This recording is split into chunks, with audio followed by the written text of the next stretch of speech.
Assalamualaikum warahmatullahi wabarakatuh. Perkenalkan nama saya Salsabila Windari, NIM 0306192043. Saya berasal dari PGMI 6 semester 4. Di sini saya akan menjelaskan mengenai sejarah kepramukaan. Baiklah, di sini saya akan menjelaskan mengenai pramuka. Apa yang dimaksud dengan pramuka? Gerakan pramuka atau di dalam dunia internasional disebut Scouting, merupakan organisasi kaum muda yang juga telah berkembang tidak hanya di Indonesia sebelum tahun 1961, lebih sering disebut dengan gerakan kepanduan.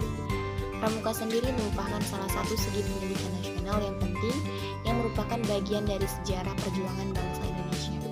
Pendidikan kepanduan adalah proses pendidikan yang praktis di luar lingkungan sekolah dan di luar lingkungan keluarga yang dilakukan di alam terbuka dalam bentuk kegiatan yang menarik, menantang, menyenangkan, terarah, teratur, yang sasaran akhirnya adalah terbentuknya watak dan akhlak yang mulia.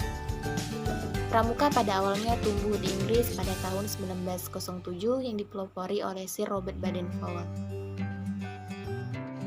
Sejarah kepanduan. Pramuka adalah organisasi kepanduan Indonesia. Setiap negara di dunia memiliki organisasi kepanduan masing-masing, tentunya dengan nama yang berbeda-beda, namun dengan tujuan yang sama, yaitu mendidik dan melatih kaum muda menjadi diri sendiri yang mandiri, disiplin, berani, percaya diri, dan berjiwa sosial yang tinggi. Lahirnya kepanduan ini dari tangan tentara Inggris, seniman, aktor, dan pemikir bebas bernama Baden-Powell. Pada tahun 1907, Baden-Powell mengajak beberapa anak muda untuk berkemah. Lokasi berkemah tersebut adalah sebuah pulau bernama Bronsea. Kemudian ada anggota dan cabang kepanduan. Organisasi kepanduan yang digagas oleh Baden-Powell kian berkembang seiring anak-anak muda yang tertarik untuk bergabung. Yang pertama ada Wolf Corps. Anak-anak serigala adalah kelompok kepanduan untuk anak-anak usia di bawah 11 tahun. Yang kedua ada Rover Scout, kelompok pramuka atau kepanduan yang dibentuk 2 tahun kemudian, yakni 1918. Kelompok ini ialah kelompok yang berusia 17 tahun ke atas. Kemudian ada organisasi kepanduan putri. Merasa kaum perempuan juga memiliki potensi yang bisa diandalkan, maka pada tahun 1910 Baden-Powell beserta adik perempuannya yang bernama Agnes Baden-Powell merancang sebuah buku putri. Buku tersebut bernama Girlhood yang dikenalkan pada tahun yang sama. Ini ada sejarah gerakan pramuka di Indonesia. Sejarah kepramukaan di tanah air merupakan bagian dari sejarah perjuangan bangsa Indonesia, dan pendidikan kepramukaan merupakan salah satu segi pendidikan nasional yang penting dan tidak dapat diabaikan begitu saja. Karena gerakan pramuka telah memberikan kontribusi yang amat besar dalam perjuangan bangsa Indonesia. Gagasan Baden-Powell yang tidak hanya cemerlang namun amat menarik dan menantang itu menyebar ke berbagai negara termasuk Nederland dan Belanda dengan nama Pathfinder. Karena pada saat itu Indonesia dijajah oleh Belanda, maka gagasan pramuka yang pertama kali dibawa ke Indonesia oleh Belanda dengan mendirikan organisasi yang bernama NIPV. Lantas, oleh pemimpin-pemimpin gerakan nasional, sebagai upaya yang menghimpun nasionalisme, dibentuk organisasi kepanduan yang bertujuan membentuk manusia Indonesia yang baik dan menjadi kader lainnya seperti JPO, JIP, Nativij, SIAP, dan HW. Dengan meningkatnya kesadaran nasional setelah terlaksananya Sumpah Pemuda, pada tahun 1930 organisasi kepanduan seperti IPO, PK, KBI, dan PAPI yang berubah menjadi BPPKI. Sejarah gerakan kepanduan dunia. Berbicara kepanduan dunia tentu tidak terlepas dari Lord Baden-Powell, sebab pencetus lahirnya gerakan kepanduan dunia. Pada tahun 1920 dibentuk Dewan Internasional Kepramukaan di mana biro sekretariat terdapat di London, Inggris dengan 9 orang anggota. Kemudian pada tahun 1958, Biro Kepramukaan di sedunia dipimpin dari London ke Ottawa, Kanada, dan Biro Kepramukaan sedunia dipindahkan pada tanggal 1 Mei 1968 ke Jenewa, Swiss. Sejarah mengenal Powell. Baiklah, kita akan mengetahui bagaimana profil dari Baden-Powell. Baden-Powell lahir pada tanggal 22 Februari 1897, juga dikenal sebagai BP atau Lord Baden-Powell, adalah letnan 1 umum di tentara, penulis dan pendiri gerakan kepanduan. Kemudian ada karir ketentaraannya. Pada awal militernya, Baden-Powell menorehkan prestasi. Pada tahun 1876 Baden-Powell bergabung dengan Hussars ke-13 di India. Pada tahun 1895, dia bertugas dengan dinas khusus di Afrika dan pulang ke India pada tahun 1897 untuk memimpin pasukan Rangoon ke-5. Kehidupan pribadi dari Baden-Powell. Pada bulan Januari tahun 1912, Baden-Powell melakukan perjalanan menuju New York dalam perjalanan dunia kepanduan. Kepanduan Inggris masing-masing menyumbangkan 1 penny untuk membelikan hadiah pernikahan untuk Baden-Powell, sebuah mobil. Terdapat monumen pernikahan mereka dalam gereja Santa Maria, Pulau Bronsi. Pada tahun 1939, Baden-Powell dan Olive pindah ke Nyeri, Kenya, dekat Gunung Kenya, di mana ia sebelumnya telah beristirahat. Baden-Powell meninggal pada tahun 8 Januari 1941 dan dimakamkan di pemakaman St. Peter Nyeri. Kenya mendirikan sebuah monumen nasional makam Baden-Powell. Ini ada strategi pengembangan pramuka Indonesia. Yang pertama ada visi dan misi pramuka Indonesia. Yang pertama ada visi. Visi gerakan pramuka adalah gerakan pramuka sebagai wadah pilihan utama dan solusi handal masalah-masalah kaum muda. Yang kedua ada misi. Misi gerakan pramuka adalah mempramukakan kaum muda. Mempramukakan di sini tidak berarti seluruh kaum muda harus diikutsertakan sebagai anggota kepramukaan. Yang kedua ada membina anggota yang berjiwa dan berwatak pramuka berdasarkan iman dan takwa serta selalu mengikuti perkembangan dan ilmu pengetahuan dan teknologi. Yang ketiga ada membentuk kader bangsa patriot pembangunan yang memiliki jiwa bela negara. Yang keempat ada menggerakkan anggota dan organisasi gerakan pramuka agar peduli dan tanggap terhadap masalah-masalah lingkungan dan kemasyarakatan. Hakikat moto gerakan pramuka.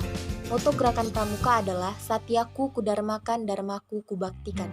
Manfaat moto gerakan pramuka terhadap jiwa anggota pramuka antara lain, yang pertama adalah menambah rasa percaya diri, yang kedua menambah semangat pengabdian pada masyarakat, bangsa, dan negara, yang ketiga adalah sikap mengamalkan satya dan dharma pramuka, yang keempat ada rasa bangga sebagai anggota pramuka, yang terakhir adalah memiliki budaya kerja yang dilandasi pengabdiannya.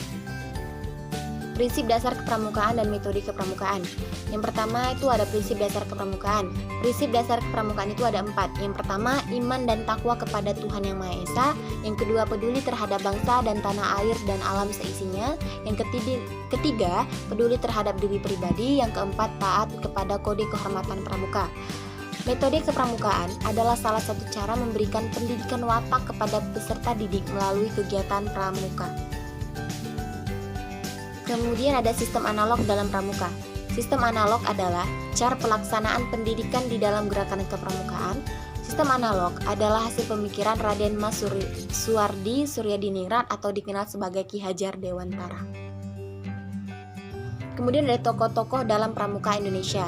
Yang pertama itu ada Ki Hajar Dewantara. Yang kedua ada Sri Sultan Hamengkubuwono IX, Ketua Kuanas pertama dan terbanyak periode dari tahun 1961 sampai 1974. Yang kedua ada Letjen Muhammad Sarbini, Ketua Kuarnas kedua dari tahun 1974 sampai 1978.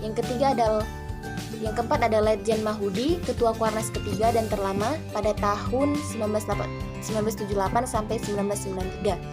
Yang kelima ada Letjen Himawan Sutanto, Ketua Kuarnas keempat dari tahun 1993 sampai 1998. Yang keenam ada Letjen Rival Harahap, Ketua Kuarnas kelima dari tahun 1998 sampai 2003. Yang ketujuh ada Profesor Dr. Asrul Azwar, MPH, Ketua Kuarnas ke-6 dari tahun 2003 sampai 2013. Yang terakhir ada Dr. Adiaksa Daud, SH MSI, Ketua Kuarnas ke-7 dari tahun 2013 sampai sekarang. Keanggotaan gerakan pramuka. Status anggota pramuka. Anggota biasa. Anggota biasa gerakan pramuka dibagi menjadi 2 kelompok terdiri atas anggota muda, pramuka siaga usia dari 7 sampai 10 tahun, pramuka penggalang usia 11 sampai 15 tahun, pramuka penegak usia 16 sampai 20 tahun dan pramuka pandega. Anggota luar biasa adalah warga negara asing yang menetap untuk sementara waktu di Indonesia yang bergabung dan aktif dalam kepramukaan. Kemudian ada anggota mitra, anggota dewasa yang tidak aktif sebagai fungsionaris. Kemudian ada anggota kehormatan, adalah perorangan yang berjasa luar biasa terhadap gerakan pramuka. Kemudian ada pramuka utama. Pramuka utama ini adalah Kepala Negara Republik Indonesia atau Presiden. Hak dan kewajiban anggota. Setiap anggota pramuka berhak mendapatkan hak mendapatkan kartu tanda anggota, yang kedua menggunakan seragam pramuka, yang ketiga memilih dan dipilih dalam jabatan organisasi, yang keempat melakukan pembelaan dan memperoleh perlindungan. Kemudian setiap anggota gerakan pramuka berkewajiban yang pertama melaksanakan kode kehormatan pramuka dan mentaati segala ketentuan. Yang kedua membayar iuran anggota gerakan pramuka, yang ketiga menjunjung tinggi harkat dan martabat gerakan pramuka. Makna kiasan dalam kepramukaan. Adapun makna kiasan dalam kepramukaan adalah sebagai berikut. Yang pertama ada siaga. Siaga adalah masa menyiagakan masyarakat dalam menghadapi pemerintah kolonial Belanda. Yang kedua itu ada penggalang. Penggalang adalah masa menggalang persatuan dan kesatuan pemuda. Yang ketiga ada penegak. Penegak adalah masa menegakkan negara kesatuan Republik Indonesia. Yang keempat ada pandega. Pandega adalah masa memadegani, mengelola pembangunan dan mengisinya. Yang kelima ada pembina. Pembina adalah membina bangsa dan negara. Yang terakhir ada andalan. Andalan adalah para pemimpin yang bisa diandalkan. Ada syarat kecakapan umum dan syarat kecakapan khusus. Yang pertama ada syarat kecakapan umum. SKU memiliki beberapa makna. Yang pertama merupakan tahap pendidikan yang dilalui setiap anggota gerakan pramuka. Yang kedua merupakan syarat wajib yang harus dipenuhi oleh setiap anggota pramuka. Yang ketiga merupakan cara penerapan sistem tanda kecakapan yang sesuai dengan dasar-dasar metode kepramukaan. Yang kedua ada syarat kecakapan khusus. Syarat kecakapan khusus merupakan syarat-syarat yang wajib dipenuhi bagi setiap anggota gerakan pramuka yang ingin mendapat tanda tangan kecakapan khusus atau TKK. TKK adalah cara penerapan tanda khusus yang sesuai dengan aturan anggaran dasar dan anggaran rumah mangga gerakan pramuka. Itu saja yang dapat saya sampaikan mengenai sejarah kepramukaan. Sekian dari saya, terima kasih. Assalamualaikum warahmatullahi wabarakatuh.